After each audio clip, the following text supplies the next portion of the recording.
Hey, good evening, everybody. It's William Neer out here, the Paradise Guy. Thank you so much for joining me for another edition of Hammock Time.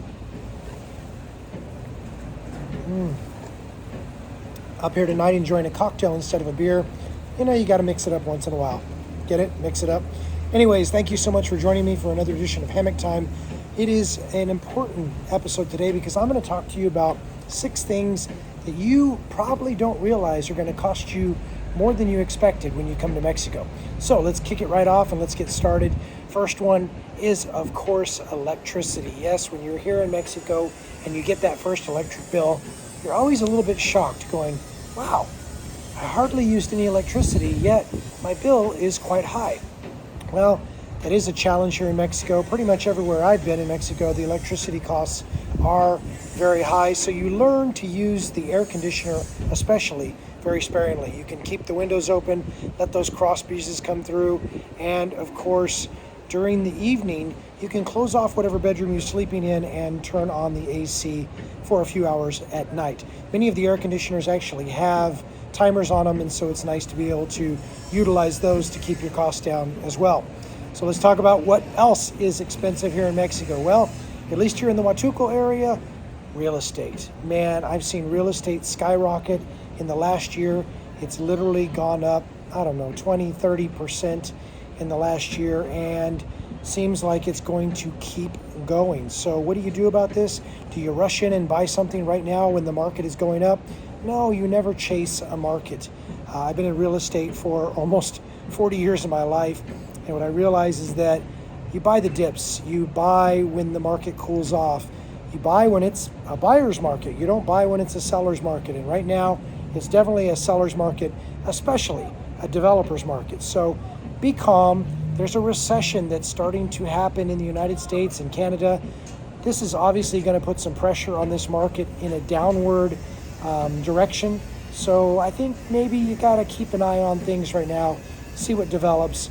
Of course, Huatulco is not going to get any less popular. So I don't know. I don't have a crystal ball, but if I was going to bet on it, I would say maybe not right now at the height of the frenzy is the best time to buy. So let's move on to something else that's expensive down here that you really wouldn't expect, but when I explain it, I think you'll understand.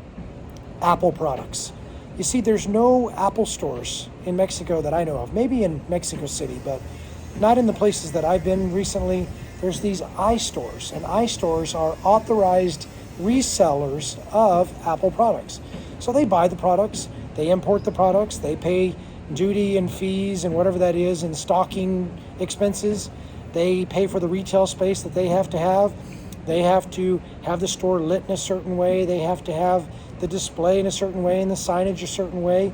So they incur their costs, but they pass those costs right on to you as the consumer. So I've bought some Apple products here in Mexico, and I'm going to tell you they are more expensive than what you will pay for them in the States and Canada. So buy them before you come.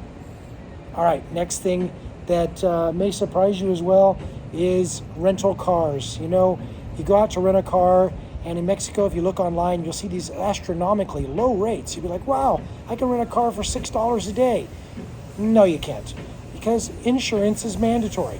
And so when you get to the counter and they say, by the way, insurance is not something that you can elect or decline, you have to buy it, well, then the real surprise happens because the insurance is quite expensive. So be sure to walk into that situation with your eyes wide open.